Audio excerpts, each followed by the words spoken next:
Bismillahirrahmanirrahim. Assalamualaikum warahmatullahi wabarakatuh. Hamdan wa salaman wa ba'du. Syukur alhamdulillah kita masih bisa berjumpa lagi di channel ini.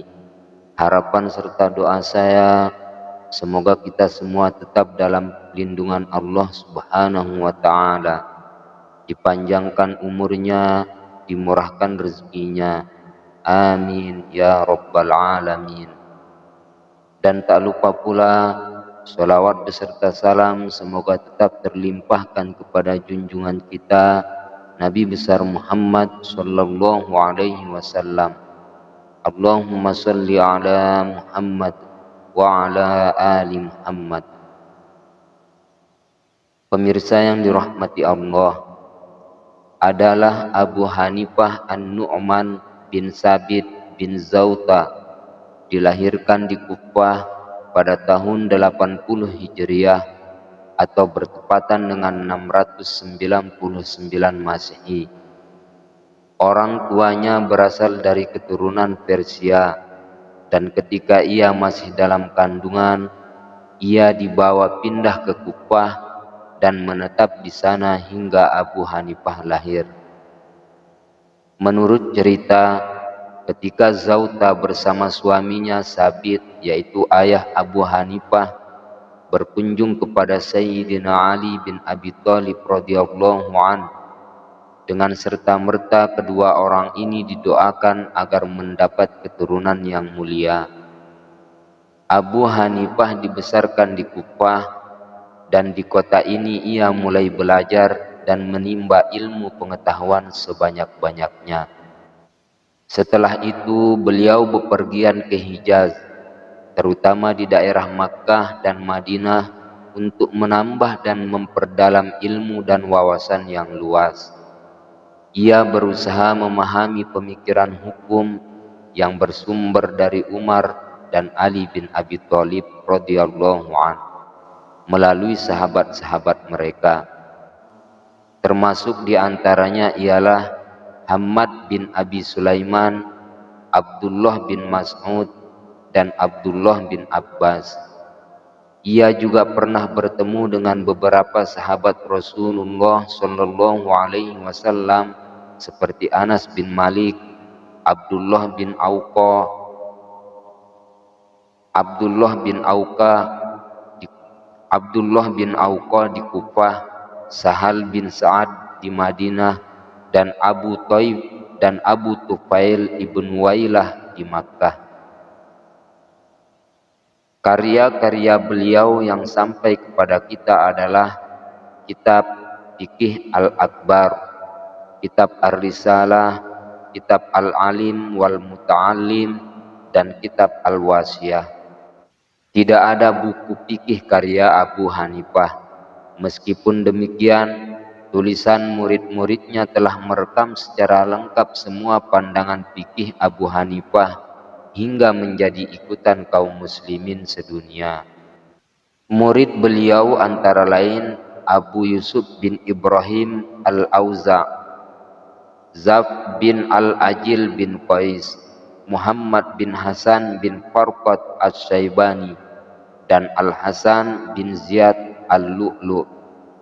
Murid-murid inilah yang merekam dan menulis pemikiran Abu Hanifah, baik di bidang akidah maupun di bidang hukum.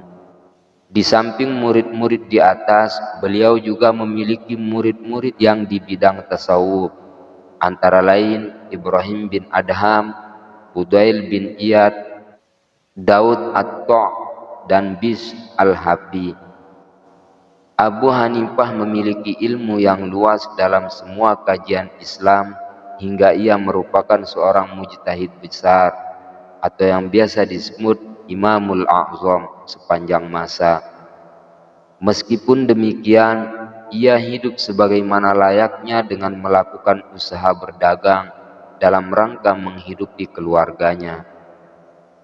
Dengan prinsip berdiri di atas kemampuan sendiri, ia prihatin juga terhadap kepentingan kaum muslimin, terutama bagi mereka yang berhajat akhlak yang mulia, yang dimilikinya mampu mengendalikan hawa nafsu, tidak goyah oleh imbalan jabatan dan kebesaran duniawi, dan selalu sabar dalam menghadapi berbagai cobaan.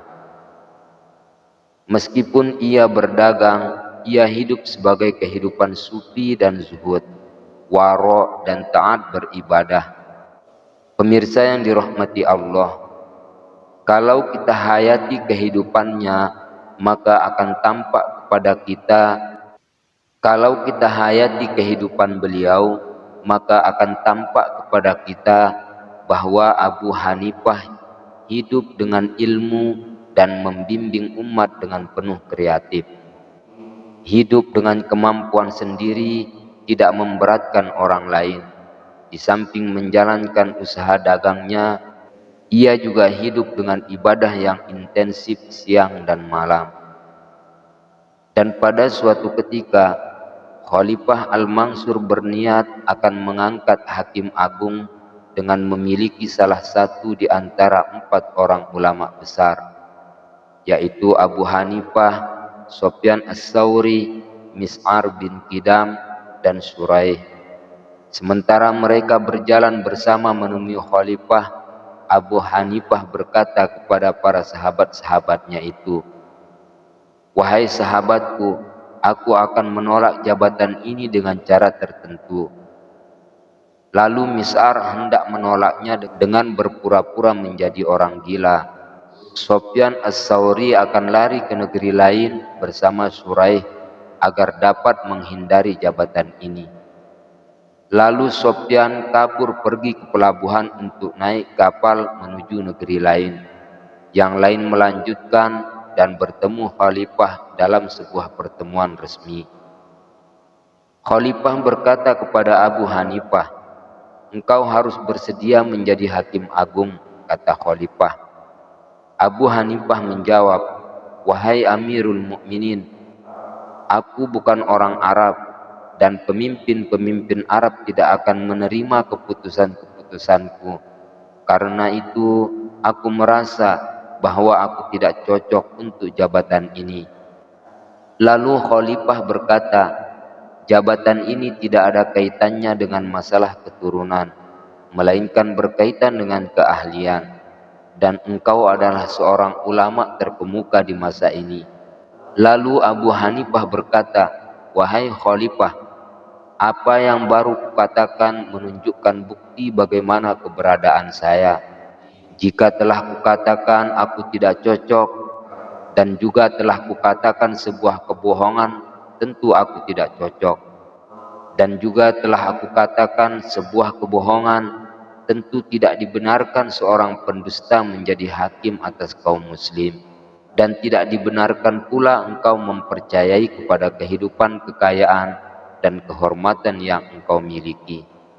Pemirsa yang dirahmati Allah, lalu Mis'ar tampil ke muka dengan menjabat tangan Khalifah dan bertanya macam-macam yang tidak layak, hingga Khalifah marah dan menyatakan gila kepada Mis'ar dan mengurungkan niatnya menjadikan dia sebagai hakim agung.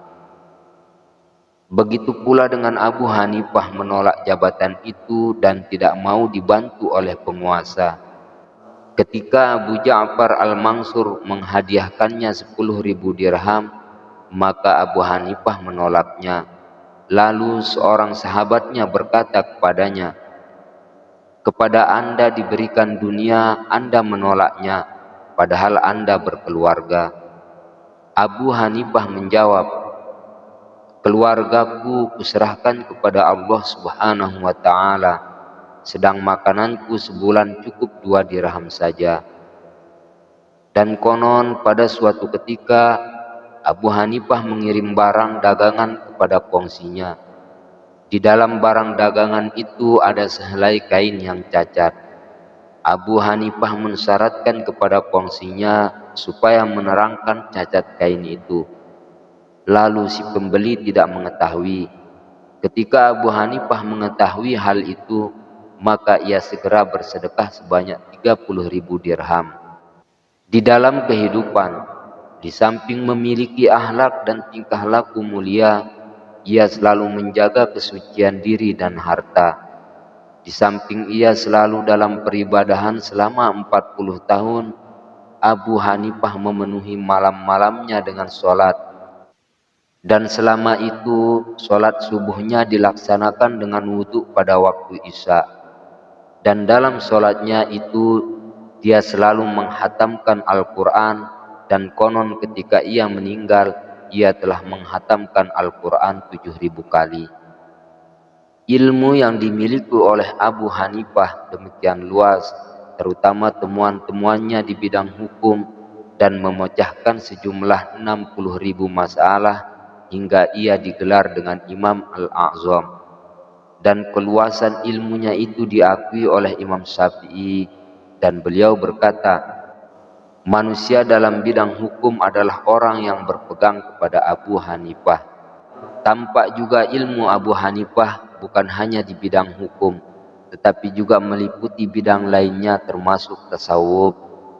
Menurut Yahya bin Mu'az Ar-Razi, dalam suatu mimpi ia bertemu dengan Rasulullah Shallallahu Alaihi Wasallam dan bertanya, wahai Rasulullah, di mana akan aku cari engkau? Rasulullah menjawab, di dalam ilmu Abu Hanifah. Demikianlah Rasulullah. Ketika Daud At-Tal telah memperoleh ilmu yang luas dan sudah mencapai popularitas yang tinggi, dia berkunjung menemui Abu Hanifah seraya berkata, saya mohon diberikan wejangan dan petunjuk.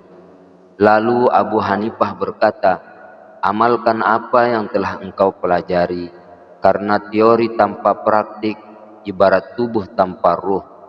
Petunjuk ini menghendaki adanya mujahadah, dan dengan mujahadah akan didapat musyahadah. Demikianlah sepenggal kisah Imam Abu Hanifah. Semoga bisa menjadi inspirasi bagi kita semua. Kiranya hanya ini yang dapat saya sajikan untuk para pemirsa. Semoga ada manfaatnya. Amin ya rabbal alamin. Cukup sekian. Wassalamualaikum warahmatullahi wabarakatuh.